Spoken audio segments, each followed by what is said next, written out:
Salut YouTube, dans cette vidéo, on va voir ensemble tout ce que vous devez savoir sur les normes CE, mais avant tout générique. I can see it. Your eyes, they tell me everything. And even if you don't wanna believe me, the truth is just too clear to see.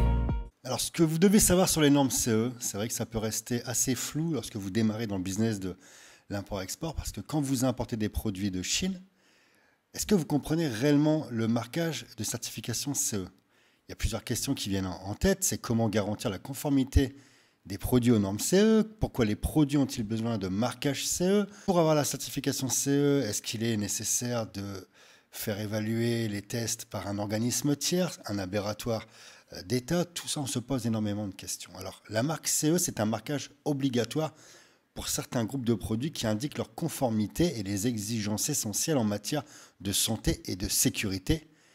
Et elles sont définies par les directives européennes. Alors, sans le marquage CE et sans une conformité totale aux dispositions de ces directives, le produit n'accéderait pas au marché dans les pays membres de l'Union européenne.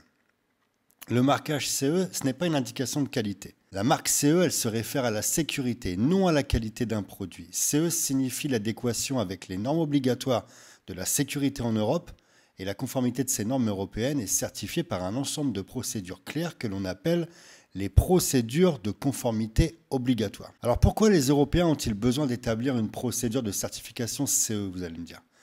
Parce qu'ils veulent harmoniser les différentes régulations nationales pour les produits industriels et de consommation dans les États européens membres, de façon à encourager le marché unique d'un côté et à apporter des économies dans les coûts pour les producteurs et bien sûr améliorer la sécurité des produits. Quand vous achetez un produit en Chine, vous devez garantir les normes CE. Beaucoup d'entreprises ou d'usines ont obtenu le marquage CE, mais les produits doivent être testés et certifiés par un organisme tierce de certification. C'est pour cette raison que je vous signale constamment qu'un produit certifié CE par votre fabricant doit être contrôlé et certifié par un laboratoire indépendant. Dans tous les cas, dès le départ, vous devez demander à votre fabricant de fournir un rapport de test. S'il n'y a pas de rapport de test, honnêtement, c'est mauvais signe. De plus, pour certains produits, la DGCCRF et les douanes françaises peuvent vous demander de faire valider par l'un des laboratoires reconnus par l'État afin de s'assurer de la véracité de la chose. La marque CE est applicable aux produits suivants: appareils médicaux, machines, installations industrielles, jouets, matériel électrique, matériel électronique, appareils électroménagers, matériel de protection personnelle, articles de loisirs, trottinettes, mini-motos, etc.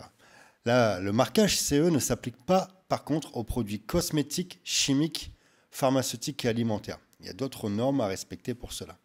La marque CE doit être collée sur le produit, sur une plaque de données et sur le packaging et bien sûr sur les documents d'accompagnement fournis par le fabricant ou le représentant autorisé par la communauté.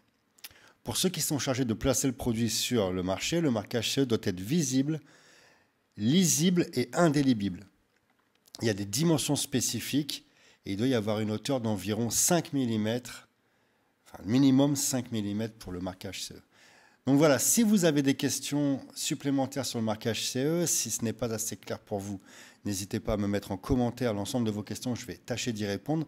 Vous avez été très nombreux à me demander justement une vidéo sur le marquage CE, qu'est-ce que ça signifiait.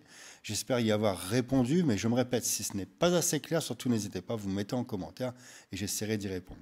Ensuite, si vous êtes vraiment intéressé par l'import-export, vous savez que j'ai mis en place une formation qui est unique en francophonie parce que c'est la seule formation complète pour apprendre l'import-export. Ça s'appelle Trading Import. Il y a un lien dans la description de la vidéo et je vais le mettre également en commentaire. Puis si vous voulez aller plus loin dans le business de l'import-export, vous savez que je mets en place 2 stages immersion, à savoir un stage immersion à la Foire de Canton et puis un stage immersion à Yiwu, directement au marché d'Yiwu. Vous avez un stage qui est destiné à l'import, à ceux qui veulent remplir des conteneurs, et un stage qui est destiné à ceux qui veulent faire du e-commerce. Donc voilà, si vous avez des questions, surtout n'hésitez pas, vous pouvez commenter en dessous de la vidéo et je vous dis à bientôt dans une nouvelle vidéo.